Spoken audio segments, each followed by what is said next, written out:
Welcome to our channel. So మనకి ALP stage 1 27/11/2024 జరిగిన second షిఫ్ట్లో మనకు 12:30 PM to 1:30 PM మధ్య జరిగిన ఈ యొక్క ఎగ్జామ్కి సంబంధించిన క్వశ్చన్ పేపర్ ఇది. సో నీకు దీంట్లో నేను జనరల్ అవేర్నెస్లో ఏదైతే క్వశ్చన్స్ వచ్చినాయో ఆ క్వశ్చన్స్ అన్నీ కూడా నీకు ఆ క్వశ్చన్ నేను ఆన్సర్ అనేది ఈ వీడియోలో చెప్తాను. సో మనకు నెక్స్ట్ మనకు టెక్నీషియన్ గ్రేడ్ 3 ఎగ్జామ్ జరగబోతుంది. అలాగే మనకి ఎన్టీపీసీ కూడా ఉంది కాబట్టి ఆర్ఆర్బీ ఎన్టీపీసీ. సో మనకు ఈ క్వశ్చన్స్ అనేవి మళ్ళీ అక్కడ రిపీట్ అవ్వడానికి ఛాన్సెస్ ఉంటాయి కాబట్టి సో నేను క్వశ్చన్ టు ఆన్సర్ అనేది వీడియోలో ఎక్స్ప్లెయిన్ చేస్తాను, జనరల్ అవేర్నెస్ అనేది. సో మిగిలిన మనకు మ్యాథ్స్ సంబంధించినవి అంటే రీజనింగ్ కానీ మ్యాథమెటిక్స్ సంబంధించిన క్వశ్చన్స్ ఏమైనా ఉన్నాయి కదా, సో అవన్నీ కూడా నేను నెక్స్ట్ వీడియోలో మీకు ఎక్స్ప్లెనేషన్ అనేది చేస్తాను. సో మీకు ఎవరైనా సరే టెక్నీషియన్ గ్రేడ్ 3 అలాగే ఆర్ఆర్బీ ఎన్టీపీఎస్ ఎగ్జామ్ ఎవరైతే రావాలనుకుంటున్నారో సో ఈ వీడియోని పూర్తిగా చూడండి. సో మీకు యూస్ఫుల్ అనేది తప్పకుండా అవుతుంది. సో ముందుగా మనం ఫస్ట్ క్వశ్చన్ చూద్దాం. సో ఫస్ట్ క్వశ్చన్ చూడండి. ఉల్లాస్ నవభారత్ సాక్షరత కార్యక్రమం కింద పూర్తి క్రియాత్మక అక్షరాస్యతను సాధించిన మొదటి కేంద్రపాలిత ప్రాంతం ఏది? సో ఆన్సర్ వచ్చేసి మనకి ఇది లడక్. ఇది సో లడక్ అనేది మనకు థర్డ్ ఆప్షన్ చూడండి. సో థర్డ్ ఆప్షన్లో మనకు లడక్ అని ఉంది. సో థర్డ్ ఆప్షన్ అనేది right answer. So next question చూడండి. ఈ క్రింది వాటిలో సుస్థిర అభివృద్ధి లక్ష్యాలకు అనుగుణంగా అభివృద్ధి మరియు బాలల రక్షణ ప్రాధాన్యతలను సాధించడానికి రోడ్ మ్యాప్ ఏదని చెప్పి అడగడం జరిగింది. సో మనకు ఆన్సర్ వచ్చేసి మిషన్ వాత్సల్య. సో నెక్స్ట్ చూడండి. భూమి మరియు చంద్రుని మధ్య గురుత్వాకర్షణ శక్తి గురించి ఈ క్రింది వాటిలో సరైనది ఏది? సో మనకు ఫోర్త్ ఆప్షన్ ఒకసారి చూడండి. చంద్రుడు భూమికి దగ్గరగా ఉన్నప్పుడు గురుత్వాకర్షణ శక్తి అనేది ఆకర్షణీయంగా మరియు గరిష్టంగా ఉంటుంది. సో ఇది కరెక్ట్ ఆన్సర్. ఓకే, మనకు భూమి మరియు చంద్రుడి మధ్య గురుత్వాకర్షణ శక్తి గురించి మనకు చంద్రుడికి భూమికి దగ్గరగా వస్తున్నప్పుడు మనకు గురుత్వాకర్షణ శక్తి అనేది ఆకర్షణీయంగా మరియు గరిష్టంగా అనేది ఉండడం జరుగుతుంది. నెక్స్ట్ క్వశ్చన్ చూడండి. నిర్ణీత కాలానికి వస్తువు సగటు వేగం అనేది దాని ప్రాథమిక వేగపు మరియు తుది వేగపు అంకగణిత సగటు ధరలు లభిస్తే ఆ వస్తువు ఈ గమనంలో ఉందని అర్థం. సో మనకు ఆన్సర్ వచ్చేసి సమత్వరణంతో చలిస్తుందని అర్థం. ఓకే, నిర్ణీత కాలానికి వస్తువు సగటు వేగం అనేది దాని ప్రాథమిక వేగపు మరియు తుది వేగపు అంకగణిత సగటు ధర లభిస్తే ఆ వస్తువు యొక్క గమనం ఏ గమనంలో ఉంటుందంటే సమత్వరణంతో చలిస్తుంది అనమాట. సో మనకు నెక్స్ట్ క్వశ్చన్ వచ్చేసి భూగోళ పర్యావరణ వ్యవస్థలో పచ్చని మొక్కలు ఎంత శాతం సౌరశక్తిని సంగ్రహిస్తాయి? సో మనకు ఆన్సర్ వచ్చేసి 1%. సో 1% మాత్రమే ఈ భూగోళిక పర్యావరణ వ్యవస్థలో ఉన్న పచ్చని మొక్కలు అనేవి సౌరశక్తిని సంగ్రహించడం జరుగుతుంది, 1% మాత్రమే. సో నెక్స్ట్ చూడండి. CaCl2 ఫార్ములా యూనిట్ ద్వారా ద్రవ్యరాశి.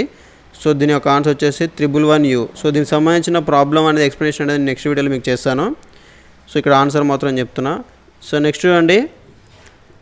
ఒక కాంతి కిరణం పతన కోణం I మరియు వక్రీభవన కోణం R ఉండేలా వక్రీభవన గుణకం N1 కలిగిన ఒక యానకం నుండి వక్రీభవన గుణకం N2 కలిగిన యానకంలోనికి ప్రయాణిస్తుంటే సో మనకు 0 I <90 degrees అని పరిగణించండి అని చెప్పి ఇవ్వడం జరిగింది. సో N1/N2 అనేది దేనికి సమానం అని చెప్పి ఇవ్వడం జరిగింది. సో మనకు ఆన్సర్ వచ్చేసి మనకు sin R/sin I. సో ఇది ఒక ఆన్సరు. సో ఇది మనకు ఎలా అనేది నేను నెక్స్ట్ వీడియోలో మీకు ఎక్స్ప్లెనేషన్ అనేది ఇస్తాను. ఇందులో ఓన్లీ జనరల్ అవేర్నెస్ సంబంధించిన క్వశ్చన్ మాత్రమే మీకు డైరెక్ట్. ఓకే, నెక్స్ట్ చూడండి.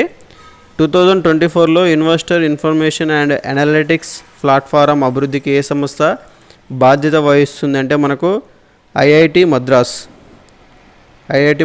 అనేది మనకు 2024లో investor information and analytics platform అభివృద్ధికి అనేది ఒక సంస్థ అనేది మనకు బాధ్యత అనేది వహిస్తున్నది. సో నెక్స్ట్ చూడండి. ఏదైనా నిర్దిష్ట బిందువు వద్ద అయస్కాంత క్షేత్ర రేఖల దిశను సూచించడానికి ఉపయోగించే పరికరం. సో మనకు అయస్కాంత దిక్సూచిని మనం ఉపయోగించడం జరుగుతుంది. సో అయస్కాంత దిక్సూచి అనేది మనకు ఏదైనా నిర్దిష్ట బిందువు వద్ద అయస్కాంత క్షేత్ర రేఖల దిశను సూచించడానికి మనం ఉపయోగించే పరికరం వచ్చేసి అయస్కాంత దిక్సూచి. సో నెక్స్ట్ క్వశ్చన్ చూడండి. పుటాకార దర్పణం నుండి కాంతి పరావర్తనం చెందే సందర్భంలో పరావర్తన ఉపరితలంపై సమాంతర కాంతి పుంజం పతనం చెందినప్పుడు పరావర్తన కాంతి సో మనకు ప్రధాన నాభి వద్ద అభిసరణ చెందుతున్నట్లు కనిపిస్తుంది. సో ఫోర్త్ ఆప్షన్ అనేది రైట్. ఓకే, సో సో మనకు పుటాకార దర్పం నుండి కాంతి పరావర్తనం చెందే సందర్భంలో పరావర్తన ఉపరితలంపై సమాంతర కాంతి పుంజం పతనం చెందినప్పుడు మనకు పరావర్తన కాంతి అనేది దాని యొక్క ప్రధాన నాభి వద్ద అభిసరణం చెందినట్టు మనకు కనిపించడం అనేది జరుగుతుంది. సో కింది వాటిలో ఏ హార్మోన్ అన్ని అవయవాల్లోనూ పెరుగుదలను ప్రేరేపిస్తుంది అంటే మనకు వృద్ధి హార్మోన్ అనేది సో యొక్క అవయవాలను పెరుగుదలకు అనేది ఉపయోగపడడం జరుగుతుంది, వృద్ధి హార్మోన్. సో నెక్స్ట్ చూడండి, 2024 నాటికి central bureau of investigation CBI ప్రకటించినట్లుగా భారతదేశం సభ్యునిగా ఎన్నికైన గ్లోబ్ నెట్వర్క్ యొక్క స్టీరింగ్ కమిటీలో ఎంతమంది సభ్యులు ఉన్నారు? సో మనకి ఎంతమంది సభ్యులు ఉన్నారంటే 15 మెంబర్స్ అనేది ఉండడం జరిగింది, 15 మంది అనేది ఉండడం జరిగింది. సో నెక్స్ట్ క్వశ్చన్ చూడండి, ఈ క్రింది వాటిలో ఏ దృగ్విషయంలో ఘన పదార్థం ద్రవ పదార్థంగా మారుతుంది? సో మనకు ఘన పదార్థం అనేది ద్రవ పదార్థంగా మారేది ద్రవీభవనంలో. సో ద్రవీభవనంలో మనకు ఘన పదార్థం అనేది ద్రవ పదార్థంగా మారడం జరుగుతుంది. సో నెక్స్ట్ క్వశ్చన్ చూడండి, విభాజ్య కణజాలం కణాలు చాలా చురుగ్గా ఉంటాయి కానీ వాటిలో ఇవి లోపిస్తాయి. సో మనకు విభాజ్య కణజాలంలో రెక్టికల్ అనేది లోపించడం జరుగుతుంది. సో రెక్టికల్ అనేది కరెక్ట్ ఆన్సర్. ఓకే, సో రెక్టికల్ అనేది విభాజ్య కణజాలంలో లోపించడం జరుగుతుంది. సో నెక్స్ట్ చూసినట్టయితే ఆగస్టు 11, 2024 విడుదల చేసిన భీమ్ సింగ్ పుస్తకం పేరు ఏమిటి? సో మనకు ఆగస్ట్ 11, 2024 విడుదల చేసిన భీమ్ సింగ్ పుస్తకం పేరు వచ్చేసి మనకు 75 గ్రేట్ రివల్యూషనరీస్ ఆఫ్ ఇండియా అనే పుస్తకం భీమ్ సింగ్ అనేది రాయడం జరిగింది. సో ఆగస్టు 11, 2024 ఇది ఒక బుక్ అనేది విడుదల చేయడం జరిగింది, 75 గ్రేట్ రివల్యూషనరీస్ ఆఫ్ ఇండియా. వాటిలో సోడియం సల్ఫేట్ బేరియం క్లోరైడ్తో చర్య జరిపినప్పుడు ఏర్పడే క్రియాజన్యాలు ఏవి అంటే BaSO4 యొక్క తెల్లటి అవక్షేపం మరియు 2NaCl అనేది ఏర్పడడం జరుగుతుంది. సో మనకు థర్డ్ ఆప్షన్ అనేది కరెక్ట్. సో నెక్స్ట్ క్వశ్చన్ చూసినట్టయితే మనకు 1 ohm మరియు 2 ohms నిరోధాలు గల నిరోధకాలను సమాంతరంగా అనుసంధానించినప్పుడు ఫలిత నిరోధం ఏమవుతుంది అంటే 2/3. నెక్స్ట్ చూడండి, 2024లో వైద్య రంగంలో శ్రీమతి ప్రేమ ధనరాజుకు ఏ అవార్డు లభించింది అంటే మనకు సో పద్మశ్రీ అవార్డు అనేది ఈ ప్రేమ ధనరాజ్కి రావడం జరిగింది 2024లో పద్మశ్రీ అవార్డు.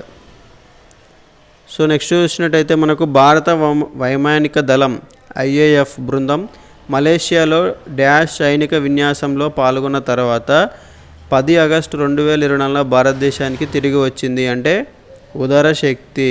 ఈ ఉదర శక్తి అనే సైనిక విన్యాసంలో పాల్గొన్న తర్వాతనే ఇండియాకి అనేది రావడం జరిగింది. సో నెక్స్ట్ చూడండి, సో నెక్స్ట్ వచ్చేసి మనకు జాతీయ క్రీడా అవార్డులు 2023లో మేజర్ ధ్యాన్ చంద్ ఖేల్ రత్న అవార్డులను ఎంతమంది క్రీడా ప్రముఖులు అందుకున్నారంటే 2 మాత్రమే అందుకోవడం జరిగింది. సో నెక్స్ట్ క్వశ్చన్ చూడండి, సో మనకు అన్ని జీవ శైథిల్య పదార్థాలను చూపించే ఎంపిక ఎంచుకోవడం జరిగింది. సో ఫస్ట్ క్వశ్చన్ చూడైతే గుడ్డు పెంకులు, టీ ఆకులు, బంగాళదుంప తొక్కలు. సో ఇవన్నీ కూడా మనకు జీవ శైథిల్య పదార్థాలు కాబట్టి మనం ఫస్ట్ ఆప్షన్ అనేది రైట్ ఆన్సర్. సో నెక్స్ట్ చూడండి, నెక్స్ట్ చూసినట్టయితే విద్యుత్ క్షేత్రాన్ని ఉపయోగించి కింది అంశాలలో ఏది సంగ్రహించబడుతుంది? సో మనకు Na సోడియం అనేది సంగ్రహించబడుతుంది. సో నెక్స్ట్ చూసినట్టయితే జూన్ 2024లో భారత సైన్యం భారతదేశంలోని డాష్లో ఉన్న కలుబర్ వార్ మెమోరియల్ను పర్యాటకుల కోసం తెరిచింది అంటే మనకి ఇది లడక్.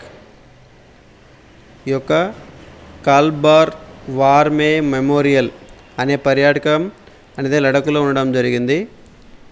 సో నెక్స్ట్ చూడండి, ఈ కింది వాటిలో జరిగిన పనికి SI యూనిట్ ఏది? సో జరిగిన పనికి SI యూనిట్ వచ్చేసి మనకు జౌల్స్. ఈ క్రింది వాటిలో మన శరీరంలో అతి పొడవైన కణం ఏది అంటే మనకు శరీరంలో అతి పొడవైన కణం వచ్చేసి మనకు నాడీ కణం. సో నెక్స్ట్ చూడండి, ఈ కింది వారిలో పారాలింపిక్స్లో మహిళలు 10 metre air rifle standing SH1 shooting విభాగంలో స్వర్ణం పతకాన్ని గెలుచుకున్న వారు ఎవరు అంటే అవని లేఖ.